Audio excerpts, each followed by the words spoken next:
Okay. My next video is on the another muscle, orbicularis oris. Oculi, sorry, oris is there are three facial muscles, major facial muscles which are important: orbicularis oculi, orbicularis oris, and buccinator. So orbicularis oris forms the muscle of the lips, whereas buccinator forms the muscle surrounding the lips. Okay, so that is the main muscle of cheek. Okay, and then comes they all are supplied by facial. Now the orbicularis oculi, oh, I did not write that. Facial nerve supplies it, and such a way that the upper part is supplied by, and there is the lower part. Upper part is supplied by the temporal part, and the lower part is supplied by the zygomatic part. Okay, upper and lower part, I will explain that. Okay, so orbicularis oculi, now it has three parts: orbital part, palpebral part, and lacrimal part. What? Orbital part, palpebral part, lacrimal part. So the orbital part, this is the first part, this is the second part, and this is the third part. Now the orbital part, it arises from the, suppose this is our eye, okay, and this is the medial palpebral part, this is the lateral palpebral part. So imagine this is the medial palpebral part, it is near the maxilla, frontal process of maxilla, there is the medial palpebral part.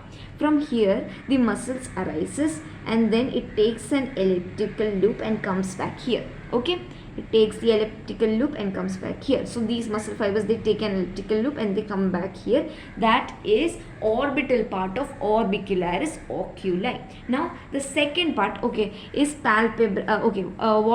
It closes the eye tightly so that intense light, and when intense light or dust particles, they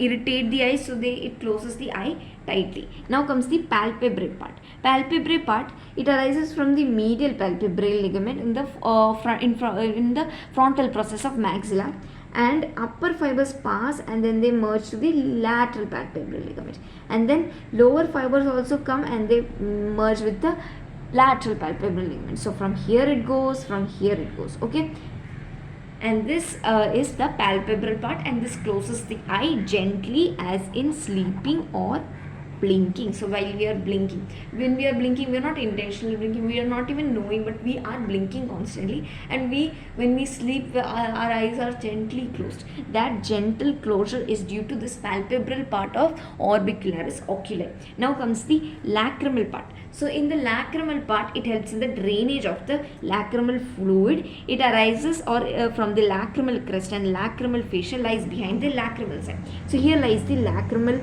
gland, and there is lacrimal crest and fascia where the lacrimal gland is situated, and it helps in the drainage of this lacrimal gland. It arises from the lacrimal crest and lacrimal fascia, and it lies behind the lacrimal side. That is the lacrimal part. Now the clinical is ectropion. What happens is, due to the orbicularis oculi, paralysis of the muscle causes the epiphora. Epiphora is, there is a constant tear of spilling of tears on the cheek, which we also see in Bell's palsy. So in Bell's palsy, what occurs?